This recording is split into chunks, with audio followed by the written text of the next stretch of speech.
सोचिए, एक बिल्कुल आम सा दिन, एक मामूली सी शाम, कैसे अचानक बहादुरी और इंसानियत की एक ऐसी कहानी में बदल सकती है जिसे लोग हमेशा याद रखें।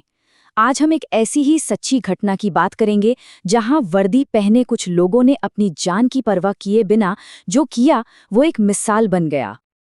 ये लाइनें सिर्फ गाने में अच्छी नहीं लगती, बल्कि ये एक वादा है। एक ऐसा वादा जिसे मध्य प्रदेश पुलिस के कुछ जवानों ने अपनी कार्रवाई से हकीकत में बदल दिया। ये कहानी उसी शाम की है जब इन शब्दों का असली मतलब दुनिया ने देखा। तो आखिर हुआ क्या था उस शाम? चलिए उस पूरी घटना को समझते हैं जब एक आम सा सफर देखते ही देखते एक भयानक हादसे में तब्दील हो गया। शाम का वक्त था, करीब 6:30 बजे होंगे। छिंदवाड़ा की सिले वाली घाटी के पास एक पैसेंजर बस और एक पिकअप गाड़ी की आमने सामने से जोरदार टक्कर हो गई। टक्कर इतनी भीषण थी कि बस का संतुलन बिगड़ा और वो सड़क पर ही पलट गई।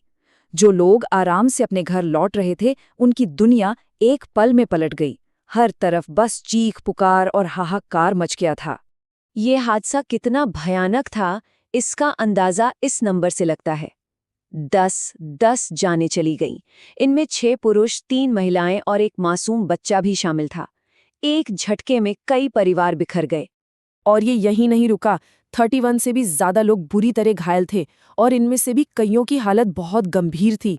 आसपास के अस्पताल घायलों से भर गए और हर कोई बस दुआ कर रहा था। लेकिन कहते हैं ना, जहां घना अंधेरा होता है वहीं उम्मीद की कोई किरण भी होती है। और इस कहानी में भी ऐसा ही हुआ। जब लग रहा था कि सब कुछ खत्म हो गया है, तभी सीन में कुछ ऐसे हीरोज की एंट्री हुई जिनके बारे में किसी ने सोचा भी नहीं था। अब हुआ ये कि जिस बस का एक्सीडेंट हुआ उसके ठीक पीछे एक और बस आ रही थी। इस बस में पुलिस ट्रेनिंग स्कूल रीवा के 113 जवान और अफसर बैठे थे। ये सभी मुख्यमंत्री के एक कार्यक्रम में ड्यूटी करके थके हारे वापस लौट रहे थे। उन्हें क्या पता था कि उनकी असली ड्यूटी तो अब शुरू होने वाली थी।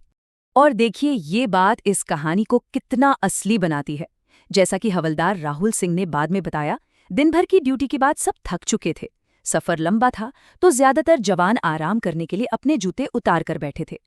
उन्हें बिल्कुल अंदाजा नहीं था कि अगले कुछ पलों में क्या होने वाला है। और यहीं पर आप कह सकते हैं, किस्मत ने अपना खेल दिखाया। कुछ देर पहले ही इन जवानों की बस का इंजन गर्म हो गया था, जिस वजह से उन्हें रास्ते में करीब 10 मिनट के लिए रुकना पड़ा था।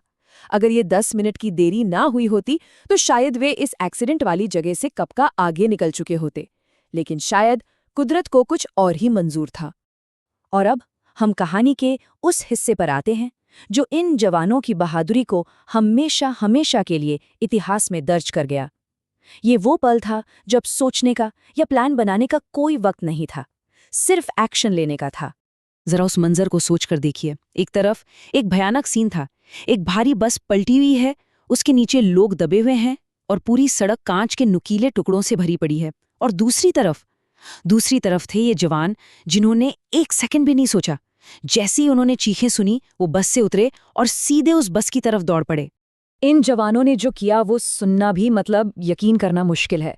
कई जवान तो नंगे पैर थे और वो उन्हीं टूटे कांच के टुकड़ों पर दौड़ पड़े। उन्होंने अपनी पूरी जान लगाकर एक साथ मिलकर उस कई टन भारी बस को करीब 3 फीट तक ऊपर उठा लिया। ये एक तरह से नामुमकिन काम था, लेकिन उन्होंने कर दिखाया ताकि नीचे फंसे लोगों को निकाला जा सके। फिर एक एक करके घायल लोगों को बाहर निकाला और फौरन अस्पताल भेजने में मदद की। तो इस बेमिसाल हिम्मत का नतीजा क्या निकला? नतीजा ये था कि इंसानियत जीत गई। इन जवानों की वजह से एक बहुत बड़ी त्रासदी को और भी ज्यादा भयानक होने से रोक लिया गया। ये नंबर है 40। 40 लोगों की जान इन जवानों की तेजी और बहादुरी की वजह से बच गई। सोचिए, 40 जिंदगियां जो शायद उस पलटी हुई बस के नीचे ही खत्म हो सकती थीं, उन्हें एक नया जीवन मिला। और बचाव पूरा होने के बाद भी ये जवान रुके नहीं। उनकी वर्दियां घायलों के खून से सन चुकी थीं, कई की तो बस के नुकीले हिस्सों से फट भी गई थीं। पर वो करीब 2.5 घंटे तक वहीं डटे रहे।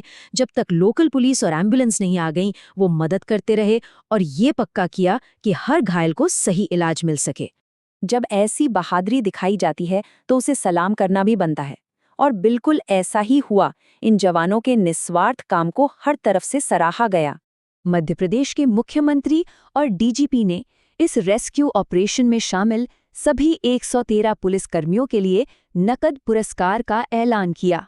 ऑफिसर्स को 5,000 रुपए तक और 100 से ज्यादा कांस्टेबलों में से हर एक को 2-2 हजार रुपए का इनाम देने की घोषणा की गई।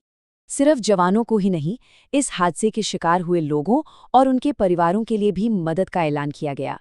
राज्य सरकार ने मृतकों के परिवारों को 8-8 लाख और गंभीर रूप से घायलों को 1-1 लाख रुपए की आर्थिक मदद देने की घोषणा की।